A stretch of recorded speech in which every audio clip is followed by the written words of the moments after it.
As a designer, I'm often asked to make videos from still images. I can just use the so-called Ken Burns effect, but simply zooming and panning photographs looks rather dull. I'm Steve Caplin for CreativePro, the essential resource for creative professionals, and I'm going to show you a much better way to use Photoshop to bring still images to life.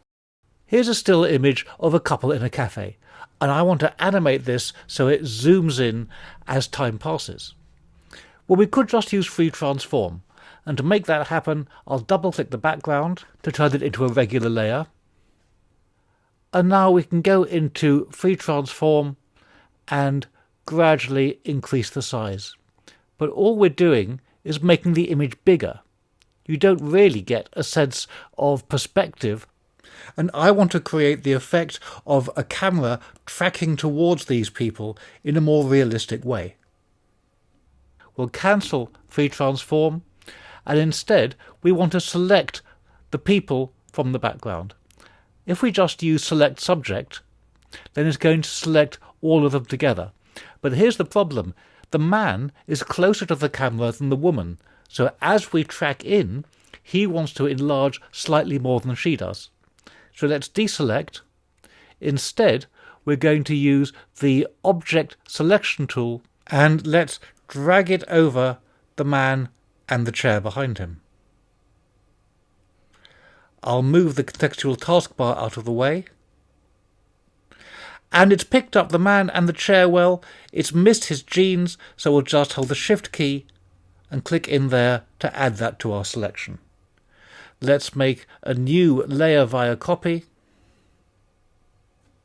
And there's the man on our separate layer.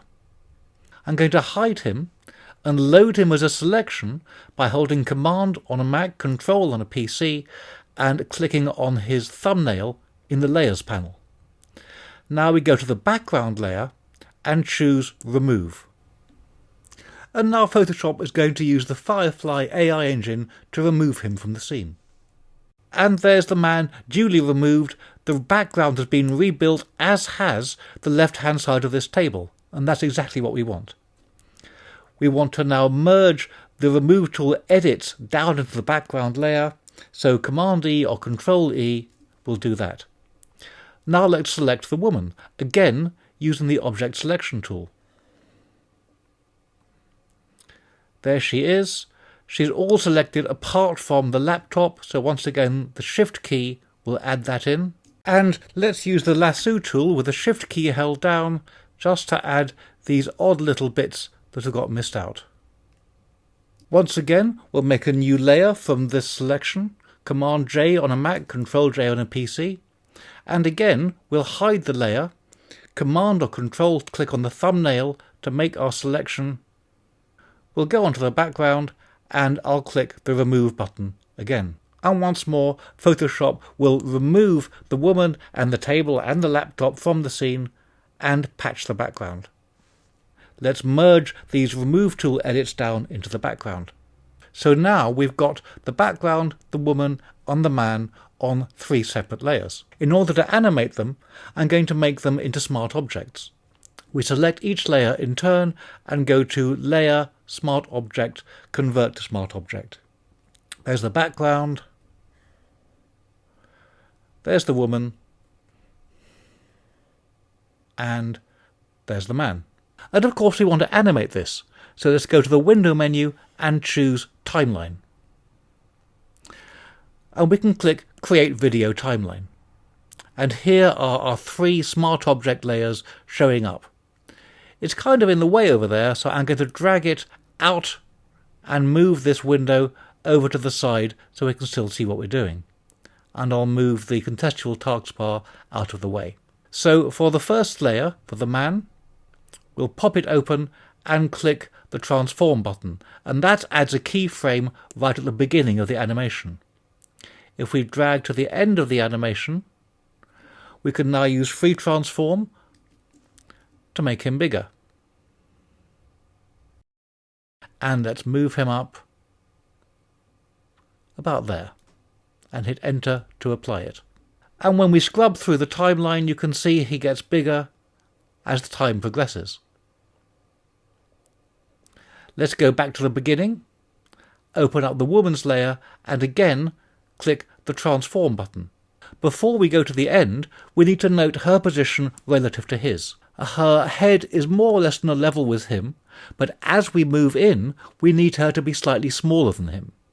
And you can see that his elbow is just covering up the table support. So we'll go to the end, use Free Transform on the woman layer. Let's make her bigger, but not quite as big as him. Move the layer up so that the table is in the right position relative to his elbow. And in fact, let's make her very slightly smaller. And that looks quite good. I'll hit Enter. And as the time goes on, the camera tracks in and he becomes larger relative to her because he's closer to the camera. Let's do the same thing with the background. We'll pop it open, click the Transform button. You notice I've come back to the beginning of the timeline again. We'll scroll to the end of the timeline and let's go back into Free Transform. And here I only want quite a small amount of enlargement. So I'll drag it so we get some movement in the background. And that looks just about right to me. Let's go to the beginning and play.